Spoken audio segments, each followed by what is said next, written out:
हमारी बॉडी में वर्क करने का काम करता है। इसके बाद मोटर ऑर्गन क्या होते हैं? मोटर ऑर्गन जो होते हैं वो स्पाइनल कॉर्ड के थ्रू वर्क करते हैं।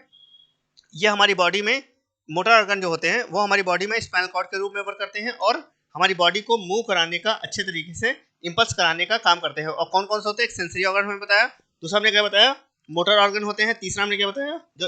जो हमारे इंटरप्रेन्योर जो ऑर्गन होते हैं वो इसी तरह वर्क करने का काम करते हैं। जिसमें हमने सेंसरी ऑर्गन बताया था। सेंसरी ऑर्गन क्या होते हैं? सेंसरी ऑर्गन जो होते हैं वो हमारी जैसे आंख हो गई, जैसे हमारी आई हो गई, जैसे हमारे ईयर हो गए, ये हमें जैसे किसी की आवाज़ सुनते हैं तुरंत ही, जैसे ही किसी व्यक्ति को देखते हैं हमारी आंखों में एक सेंसेशन क्रिएट होता है, एक सेंसरी ऑर्गन क्रिएट होता है, वो करने का काम करता है वो सेंसरी ऑर्गन्स वो जो करते हैं वो नर्व सिस्टम के थ्रू वर्क करने का काम करते हैं, वो होते हैं हमारे स्पाइनल कॉर्ड। दूसरा हमारा जो मोटर ऑर्गन होते हैं जैसे ब्रेन हो गया, जैसे स्पाइनल कॉर्ड हो गए, ये हमें मोटर ऑर्गन के रूप में वर्क करने का काम करते हैं। इसके अलावा जो सेंसरी ऑर्गन के रूप में, जो मोटर न्यूरॉन्स के रूप में जो वर्क करने का काम करते हैं इंपल्स के रूप में, वो ये ऑर्गन्स आसानी से कर जाते हैं। इसके आगे बात करते हैं सेल बॉडी। सेल बॉडी जो हमारी बॉडी का सबसे इम्पॉर्टेंट जो पार्ट होता है वो हमारी सेल बॉडी होती है। सेल बॉडी का वर्क होता है, ये हमारी बॉडी में जितने भी ऑर्गन्स हैं वो साइटोप्लाज्म के रूप में एक मेटाबॉलिज्म के रूप में वर्क करने का काम करता है, जिसके द्वारा क्या होता है हमें ये एहसास होता है जो गर्मी हो रही, जो ठंडी हो रही, जो वातावरण में क्लाइमेट जो चेंजेस है, किसी भी वस्तु को छूने पर जो चेंजेस आ रहे हैं वो हमें पता चलता है। किसकी वजह से? वो हमारे जो नर्व सेल्स होती है या तंत्रिका तंत्र होता है उसी के अंदर जो हमारा पहला जो सेल बॉडी है उसके द्वारा हम त्वचा के माध्यम से पता लगा लेते हैं। जो हमें स्किन होती है वो ये बता देती है, वो रियलाइज करा देती है कि जो सामने रखी हुई वस्तु है वो कैसी है। इसके आगे बात करते हैं जो डेंड्राइट्स होती हैं, जो एक्सॉन होती है। डेंड्राइट्स क्या होती है? सूचनाओं को पहुंचाने का काम करती है। हमारी बॉडी में जो जितनी भी इंफॉर्मेशन है उस इंफॉर्मेशन को पहुंचाने का जो काम करती हैं वो कौन करती हैं? वो करती हैं डेंड्राइट्स। और डेंड्राइट्स और एक्सॉन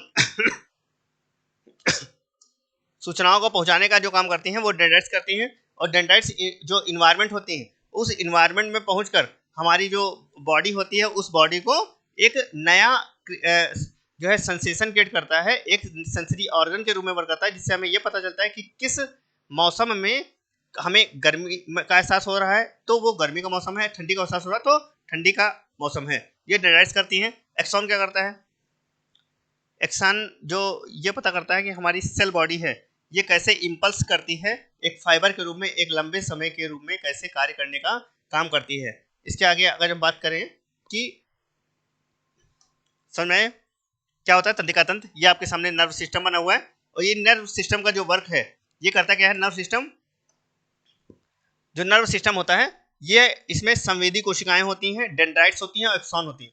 संवेदी कोशिकाओं का जो कार्य होता है, संवेदी अंगों का जो काम होता है वो करती क्या है? वो इस बॉडी में जो मेन रूप से जो वर्क करने का काम करती है वो मेन जो वर्क करती हैं कि हमारे शरीर में सूचनाओं को शरीर के विभिन्न अंगों से मस्तिष्क तक पहुंचाना तथा मस्तिष्क से वापस, ब्रेन से वापस बॉडी के विभिन्न पार्ट्स तक ले जाने का जो काम करती हैं वो हमारी संवेदी कोशिकाएं करती हैं, संवेदी सेल करती हैं। इसके अतिरिक्त जो डेंड्राइट्स होती हैं और एक्सॉन होते हैं, डेंड्राइट्स क्या है? कहाँ तक ला रही? वो न्यूक्लियस तक पहुंचाने काम कर रही है। जितनी भी ये तंत्रिकाएं हैं, ये तंत्रिकाएं क्या कर रही? सूचनाओं को हमारी बॉडी के विभिन्न हिस्सों से हमारे न्यूक्लियस तक लाने का काम कर रही। और यहाँ से क्या होता है? यहाँ से सूचनाओं को शरीर के दूसरे हिस्से तक पहुंचाने का जो काम करती है, मतलब लाने का काम करती है हमारी संवेदी कोशिकाएं। कहाँ तक? हमारे न्यूरॉन तक। उसके बाद जो उसे पहुंचाने का जो काम करती है विभिन्न माध्यम से, वो डेंड्राइट्स करती है। डेंड्राइट्स का मेन वर्क होता है ये सूचनाओं, ये इंफॉर्मेशन को तुरंत ही ऑन द स्पॉट, मतलब सेकंडों से भी बहुत कम समय में सूचनाओं को तुरंत ही बॉडी के उस हिस्से तक पहुंचाने का जो काम करती हैं वो हमारे एक्सॉन और डेंड्राइट्स करती हैं। अब आगे बात करते हैं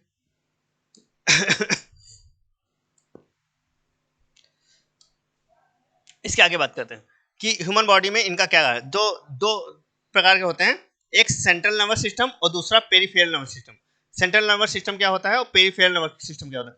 सेंट्रल नर्वस सिस्टम जो मेन बॉडी का मेन वर्क होता है, और सेंट्रल नर्वस सिस्टम के द्वारा ही ये एक सेंट्रल नर्वस सिस्टम होता है और दूसरा peripheral nervous system. Central nervous system क्या करता है? जितने भी मैसेज हैं उन मैसेज को प्रोसेस करने का, एनालाइज करने का जो काम करती है वो सेंट्रल नर्वस सिस्टम करती है। जितने भी इंफॉर्मेशन है उस इंफॉर्मेशन को रियलाइज करने का काम, उस इंफॉर्मेशन को प्रोसेस करने का काम और उस इंफॉर्मेशन को एनालाइज करने का जो काम करती हैं वो सेंट्रल नर्वस सिस्टम करती हैं। और जो पेरिफेरल नर्वस सिस्टम होती है, पेरिफेरल नर्वस सिस्टम क्या होती है, हमारी इन्वायरमेंट में होने वाली जितने भी एक्टिविटी हैं उन एक्टिविटी को बॉडी के विभिन्न जो ऑर्गन्स हैं उन ऑर्गन्स एंड ग्लैंड्स में के द्वारा वर्क कराने का जो काम करती हैं वो पेरिफेरल नर्वस सिस्टम कहलाती हैं। अब आगे बात करते हैं, जे हमारी ह्यूमन बॉडी का जो भाग है जिसमें आपका ब्रेन में सेरिबेरम है ब्रेन में हमारा सेरिबेरम है, सेरिबेलम, मड्यूला, सेरिब्रम, सेरिबेलम, ब्रेनस्टेम और थैलमस और हाइपोथैलमस। अब सेरिबेरम क्या करता है, हमारी बॉडी में सेरिबेरम का वर्क ये होता है, ये हम हमारी बॉडी में जो इमेजिनेशन क्रिएट करने की काम करता है। क्या करता है, जो इमेजिनेशन क्रिएट होती है,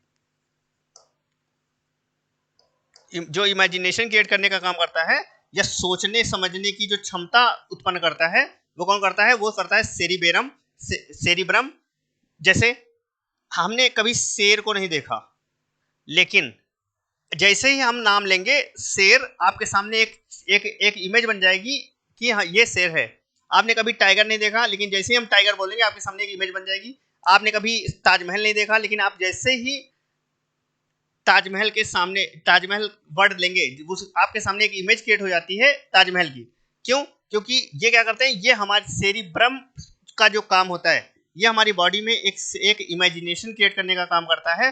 और जैसे ही किसी वस्तु किसी व्यक्ति का नाम आता है तुरंत ही हमारी माइंड में एक इमेज क्रिएट हो जाती है कि हाँ ये वस्तु ऐसी थी। जैसे कोई अगर किसी रिश्तेदार के यहाँ आपको जाना हो, किसी रिलेशन में जाना हो और आपसे मम्मी कहें कि इस छुट्टियों में हम वहाँ चलेंगे, तो आपके माइंड में एक इमेज बन जाती है पहले से ही कि ये मामा का घर ऐसा होगा, वहाँ ये सब चीज़ें होंगी। ये क्या पहले से हम पहले इमेजिनेशन क्रिएट कर लेते हैं, हम पहले सोचने लगते हैं।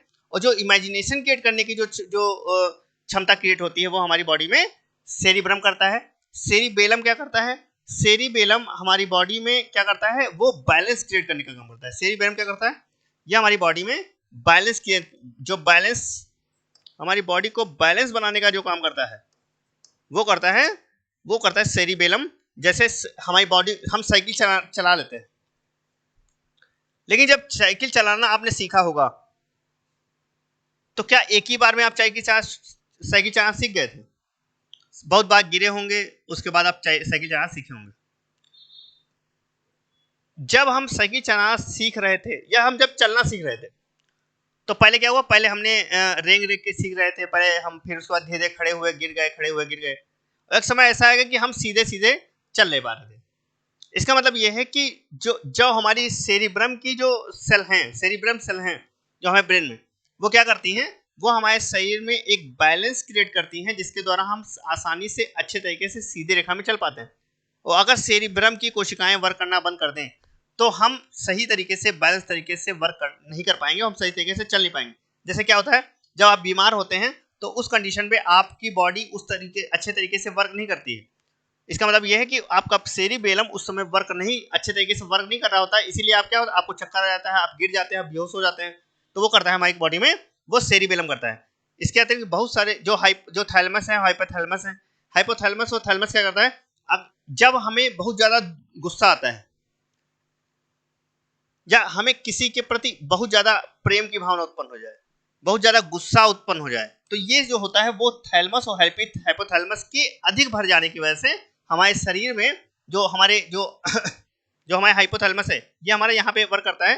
हाइपोथैलमस क्या करता है, हमारी बॉडी में अगर इसकी मात्रा, अगर हाइपोथैलमस कार्य करना अगर ये सक्रिय हो जाए तो इसकी वजह से हमारी बॉडी में या तो किसी के प्रति अधिक गुस्सा की भावना उत्पन्न होगी या तो किसी के प्रति अधिक प्रेम की भावना उत्पन्न होगी। और ये जो क्रिएट करने का काम करेगा वो हमारा हाइपोथैलमस करता है।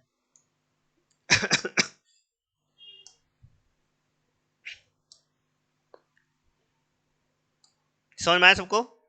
सभी बच्चे नवोदय विद्यालय की तैयारी करने वाले सभी बच्चे चैनल को सब्सक्राइब कीजिए, लाइक कीजिए, शेयर कीजिए तथा इस चैनल के माध्यम से सभी बच्चे नवोदय विद्यालय की अच्छी तैयारी कर सकते हैं। सभी बच्चे खुद वीडियो देखिए और दूसरे बच्चों को भी दिखाइए और सब्सक्राइब कीजिए चैनल को, ताकि नवोदय विद्यालय की तैयारी करने वाले जितने बच्चे हैं वो अच्छे तरीके से नियमित तरीके से पढ़ाई करके इस चैनल के माध्यम से नवोदय विद्यालय में सेलेक्ट हो सके। और एडमिट कार्ड जारी हो गया है नवोदय विद्यालय का, आप चैनल में के माध्यम से आप जाकर आप पुरानी वीडियो में आप कैसे डाउनलोड करना है उसके बारे में बताया गया है। आप सभी लोग डाउनलोड वीडियो को देखिए और चैनल को सब्सक्राइब कीजिए तथा कैसे डाउनलोड करना है उसका प्रोसेस आसानी से उस चैनल के माध्यम से प्राप्त कर सकते हैं।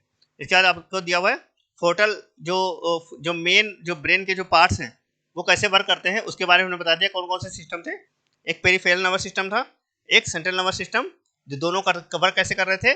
जो सेंट्रल नर्वस सिस्टम था वो मेन कंट्रोलिंग बॉडी होती है हमारी बॉडी की, शरीर की, जो मेन ऑर्गन के रूप में वर्क करती है। अगर वो ना हो शायद हमारी बॉडी का वर्क नहीं हो। जैसे आपके सामने एक इमेज बनी हुई, ये कौन सी है ये पूरे ब्रेन की है। इसमें जो ऊपरी वाला जो हिस्सा होता है,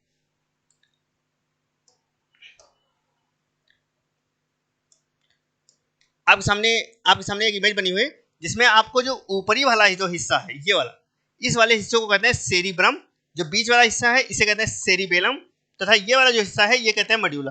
दोनों अलग हिस्से हैं, सेरिब्रम, सेरिबेलम और मड्यूला। क्या होता है, एक हिस्सा है सेरिब्रम, सेरिबेलम और मड्यूला। सेरिब्रम क्या करता है हमारी बॉडी में, हमने क्या बताया, सेरिब्रम क्या करता है, इमेजिनेशन क्रिएट करने का काम करता है, इमेजिनेशन क्रिएट करने का काम करता है। सेरिबेलम क्या करता है, ये बैलेंसिंग का काम करता है, बैलेंस क्रिएट करने का काम करता है। और जो मड्यूला होता है, मड्यूला का मेन वर्क करता है, ये बॉडी में एक जो जितनी भी ऐच्छिक क्रियाएं हैं, जितनी भी अनैच्छिक क्रियाएं हैं, इनको कंट्रोल करने का काम जो करता है वो मड्यूला करता है। कहने मतलब ये है कि आंखों का झपकना, पलकों का झपकना, हृदय का धड़कना, ये हमारी ऐच्छिक क्रियाएं आती हैं। और अनैच्छिक क्रियाएं क्या होती हैं, वे क्रियाएं जिन पर हमारा कंट्रोल ना हो। ऐसी क्रियाएं जिन पर हमारा कंट्रोल होता है वो ऐच्छिक क्रिया कहलाती हैं, और जिन पर हमारा कंट्रोल ना होता हो वो अनैच्छिक क्रियाएं कहलाती हैं। जैसे हृदय का धड़कना, उस पर हमारा कंट्रोल नहीं होता है। हम चाहें कि हम एक दिन ना धड़के, लेकिन ऐसा हम नहीं कर सकते। जो भूख ना लगना, ये अनैच्छिक क्रियाएं हैं। जो रक्त का बहना, जो ब्लड का सर्कुलेशन है, वो भी एक प्रकार की अनैच्छिक क्रिया है। अब ऐच्छिक क्रिया में क्या बात करें, जो हमारी इच्छा पर डिपेंड करता है, जैसे चलना, खेलना, घूमना, नहाना, सोना, ये सब हमारी इच्छा पे निर्भर करता है। जब हमारा मन होगा तो सोएंगे, जब हमारा मन होगा घूमेंगे, जब हमारा मन होगा खेलेंगे, जब हमारा मन होगा तो पढ़ेंगे। ये सब क्या है, हमारी इच्छा पर निर्भर करती है। इसका मतलब वो, और ये सब कंट्रोल करने का जो काम करता है वो हमारा मड्यूला करता है। तो समझ में, सेरिब्रम क्या करता है, ये सेरिब्रम करता है हमारी बॉडी में एक इमेजिनेशन क्रिएट करने का काम करता है। सेरिबेलम ये हमारी बॉडी में क्या करता है, ये बैलेंस क्रिएट करने का काम करता है। मड्यूला क्या करता है, हमारी बॉडी में ऐच्छिक और अनैच्छिक जितनी भी क्रियाएं हैं उन क्रियाओं को करने का काम करता है। दिस नेक्स्ट है स्पाइनल कार्ड, या इसे हम रीढ़, जो हमारी रीढ़ की हड्डी होती है वो स्पाइनल कार्ड के रूप में वह करती है। और जो मेन कम्युनिकेशन बॉडी होती है जो ब्रेन में, जो हमारी पूरी बॉडी को का कम्युनिकेशन जो बनाए रखने का काम करती है वो स्पाइनल कार्ड करता है। और स्पाइनल कार्ड करता क्या है, जो ब्रेन में जितनी भी सूचनाएं हैं उन सूचनाओं को शरीर के विभिन्न हिस्सों तक पहुंचाने का काम करता है। क्या होता है, क्या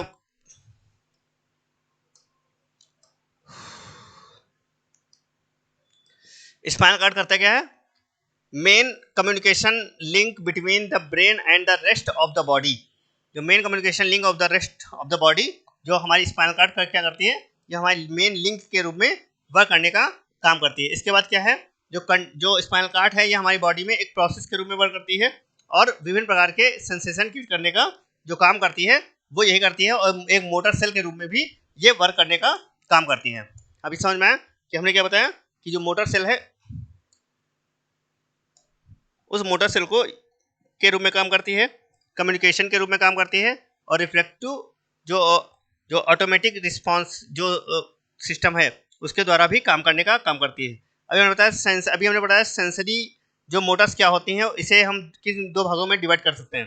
तो हमने सेंसरी मोटर बताया था, ये बताया था मोटर्स बताया था जो सेंसेशन क्रिएट करने का काम करती हैं। जैसे मोटर को दो भागों में डिवाइड कर सकते हैं। एक हमने बताया जो सेंसरी जो डिवीजन होते हैं तो क्या कहते हैं, हमारे सेंसेशन क्रिएट करने का काम करते हैं। मतलब त्वचा में जैसे गर्मी का एहसास, जो सर्दी का एहसास होता है, उसको आसानी से हम जो ये ऑर्गन है ये आसानी से पता लगा लेते हैं। और ये होते हैं सेंसरी ऑर्गन्स। जैसे आवाज़ को सुनकर पता लगा लेना, आंखों से देखकर पता लगा लेना, या त्वचा से या ठंडी गर्मी के एहसास से भी पता लगा सकते हैं, वो होते हैं सेंसरी ऑर्गन। मोटर ऑर्गन क्या होते हैं, ये कहते हैं हमारे शरीर बॉडी में जो एक्टिविटी हो रहे हैं, जैसे ब्लड का सर्कुलेशन, ये एक मोटर ऑर्गन के रूप में वर्क करता है। जितनी भी ऐसी एक्टिविटी जिसके द्वारा हम ये पता लगा सकते हैं कि हमारी बॉडी में कौन कौन सी एक्टिविटी हो रही है। उन एक्टिविटी को जो रिप्रेजेंट करने का काम करता है, एक फंक्शन के रूप में काम करता है, वो ऑटोनोमिक जो नर्वस सिस्टम है वो करता है। 3 प्रकार के हमने बताया था अभी, कौन कौन से? एक peripheral nervous system, autonomic nervous system और एक सेंट्रल नर्वस सिस्टम। पहले हमने पढ़ लिया था कि सेंट्रल नर्वस सिस्टम क्या होता है, ये पूरी बॉडी को कंट्रोल करने का काम करता है। जो पेरिफेरल नर्वस सिस्टम क्या होता है, ये मुख्य रूप से एक बॉडी को चलाने का काम करता है। और तीसरा ऑटोनोमस नर्वस सिस्टम, ये एक सेंसरी ऑर्गन के रूप में, जैसे हम बात करते हैं जो हमारा हार्ट है, जैसे हमारा जो है, जो हमारे लंग्स हैं, जो हमारे जो है लीवर है, इसी तरह इन सभी बॉडी जो हमारे इंटेस्टाइन है, जो हमारी डाइजेस्टिव सिस्टम है, इन सभी चीज़ों को जो कंट्रोलिंग करने का काम करता है वो हमारा नर्वस सिस्टम करता है। और ये जो स्पाइनल कार्ड करता है, जो क्या करता है, सूचनाओं को हमारे सीधा ब्रेन पहुंचाता है। और ब्रेन के जो सेंट्रल नर्वस सिस्टम, जो पेरिफेरल नर्वस सिस्टम और ऑटोनोमस नर्वस सिस्टम होते हैं, वो उनके द्वारा वर्क कराने का काम करता है। वर्क कराने का जो काम कार्य करता है, उनके अंदर भी जो पार्ट्स आते हैं हमारे, कौन कौन से, जो हमने बताया था आपको कि ये सेरिब्रम होता है, ये हमारा सेरिबेलम होता है, और ये हमारा मेडुला वाला हिस्सा होता है, वो स्पाइनल कार्ड के से लिंकेज होता है, जो क्या होता है, सूचनाओं को, इंफॉर्मेशन को जो मोटर्स के थ्रू पूरी बॉडी में पहुंचाने का काम करता है। इस डायग्राम के थ्रू आप समझ सकते हैं। इसके आगे हम बात करें जो हमारे बोन्स होती हैं, बोन्स क्या होती है, जो हमारी हड्डियां पाई जाती हैं, वो हमारे शरीर में हड्डियों की संख्या जो होती है 206 होती है। सामान्य मनुष्य में जो एडल्ट होते हैं, एडल्ट में जो हड्डियों की संख्या होती है वो 206 होती है। और जो जितने भी जो जो एडल्ट होते हैं उनमें 206 होती हैं, और उन्हीं में 6 होते हैं जो एडल्ट होते हैं, जो वयस्क होते हैं। और जितने भी इन्फेंट होते हैं उनमें 215 होती है। और जो बच्चा जो शिशु होता है, जो तुरंत पैदा हुआ बच्चा होता है 2 माह का, उसमें 270 हड्डियां होती हैं, 270 बोन्स होते हैं। और जो 2 साल से 7 साल के बीच में जो बच्चे होते हैं उनमें 350 बोन्स होती हैं। कहने मतलब यह है, जो हड्डियां होती हैं वो 206 होती हैं एक अडल्ट में। अडल्ट मतलब 18 साल के 15 साल से ऊपर, जो 18 साल के ऊपर जो बच्चे होते हैं उनमें 206 हड्डियां होती हैं। जो छोटे बच्चे होते हैं, जो तुरंत ही पैदा हुए बच्चे होते हैं, जो 2 माह तक होते हैं, उन्हें 270 हड्डियां होती हैं, जो बोन्स होती हैं। और 2 साल से लेकर 7 साल के बीच में जो बच्चे होते हैं उनमें 350 बोन्स पाई जाती हैं। और ये क्या करती हैं, ये धीरे धीरे एडजस्ट होकर ये टुकड़ों में, ये छोटे छोटे पीस में होते हैं। इसलिए क्या होता है, छोटे बच्चों को हाथ जल्दी उखड़ जाता है, टूट जाता है। इसलिए लेकिन ये क्योंकि उनमें बहुत सारी हड्डियां जो होती हैं वो आपस में छोटे छोटे खंडों के रूप में होती हैं, छोटे पार्ट्स के रूप में होती हैं, और धीरे धीरे क्या होती हैं, ये आपस में जुड़ती आती हैं और लास्ट में 206 हड्डियों के रूप में वर्क करती हैं। ये आपके सामने हड्डियां बनी हुई। अब आपके सामने बोन मैरो बना हुआ। बोन मैरो कहाँ देखा होगा आपने, नाम सुना होगा आपने, जो मूवी आई थी उसमें आपने सुना होगा बोन मैरो होता क्या है। उसमें ये बोन मैरो क्या आता है, बोन मैरो वर्क कैसे करता है। बोन मैरो जो हमारी बॉडी का सबसे इंपॉर्टेंट भाग होता है, वो इस जो रेड कलर होता है, ये रेड भाग होता है हमारी बॉडी में। और अगर बोन मैरो निकाल दिया जाए तो हमारी बॉडी के जो जितने भी ऑर्गन्स हैं उनमें वो हमारा चलना, हमारा देखने के अलावा हमारा चलना, हमारा जो हाथ में जो वर्क करने की जो क्षमता है वो धीरे धीरे बंद हो जाए। मतलब हम किसी अपने हाथों से कोई भी कार्य, अपने पैरों से कोई भी काम कर नहीं सकते हैं। मतलब कैसे अपाहिज जो होते हैं वो इनके अंदर बोन मैरो अच्छे तरीके से वर्क नहीं करता। और करता कैसे नहीं है, क्योंकि उनके अंदर आरबीसीज जो होती हैं, उनके अंदर आरबीसी नहीं पाए जाते हैं। उनके अंदर जो डब्ल्यूबीसी होती है उनकी संख्या कम होती है। आरबीसी क्या होता है, हमने बताया था आपको जब ब्लड पढ़ाया था तो बताया था कि आरबीसी क्या होती है, जो रेड ब्लड कॉर्पसल्स होती हैं, जो वाइट ब्लड कॉर्पसल्स होती हैं, वो हमारी आरबीसी और डब्ल्यूबीसी होती हैं। और जो प्लेटलेट्स होती हैं, कह सकते हैं ब्लड। और ब्लड के बारे में हमने बताया था, ब्लड किसने डिस्कवर किया था। तो एक साइंटिस्ट थे विलियम हार्वे, और विलियम हार्वे ने सबसे पहले ब्लड को डिस्कवर किया था। बताया था कि जो ब्लड होता है वो हमारी बॉडी में सर्कुलेट करता रहता है, और अगर ब्लड ना हो तो शायद हमारी बॉडी में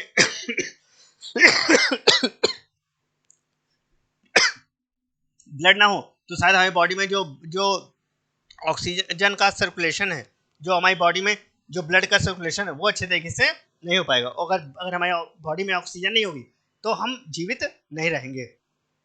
इसके आगे बात करें तो ये एक मेन जो स्ट्रक्चर है हमारी ह्यूमन बॉडी का, जिसमें बहुत सारे बोन्स हैं, इसमें 206 हड्डियां हैं।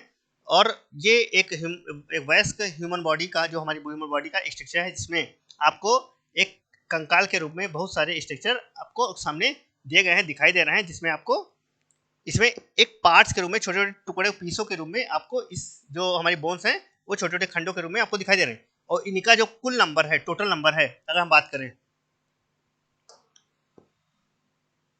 तो इनका टोटल नंबर 206 होगा। कितना? जो 18 से टू अबव है। अगर हम बात करें 270 होगा। कितना? जो 2 टू 8 ईयर के जो बच्चे हैं। और 350 होगा किनमें? जो 2 माह से 2 ईयर के बच्चे हैं, उनमें जो बोन्स की संख्या होगी वो होगी आपका 350 बोन्स पाई जाएंगी। और इनका जो वर्क है वो इस रूप में, एक स्ट्रक्चर के रूप में वर्क करेगा। याद रखिएगा इसको। और सभी नवोदय विद्यालय की तैयारी करने वाले जितने बच्चे हैं, चैनल को सब्सक्राइब कीजिए, लाइक कीजिए तथा शेयर कीजिए। तथा चैनल के जाकर आप इस वीडियो को अच्छे तरीके से देख सकते हैं तथा अच्छे तरीके से आप इसकी तैयारी कर सकते हैं। अगली वीडियो में हम आपको इसके अन्य टॉपिकों के विषय में पढ़ाएंगे। तब तक जो एडमिट कार्ड आप लोग जारी हो गया है, सभी बच्चे नवोदय विद्यालय की तैयारी करने वाले जितने भी स्टूडेंट हैं, सभी पुरानी वीडियो को देखिए और कैसे एडमिट कार्ड को डाउनलोड करना है उसके बारे में इस चैनल के माध्यम से बताया गया है। सभी बच्चे चैनल को सब्सक्राइब कीजिए, लाइक कीजिए, शेयर कीजिए तथा नवोदय विद्यालय की तैयारी अच्छे तरीके से करने के लिए सभी बच्चों को ये वीडियो शेयर कीजिए तथा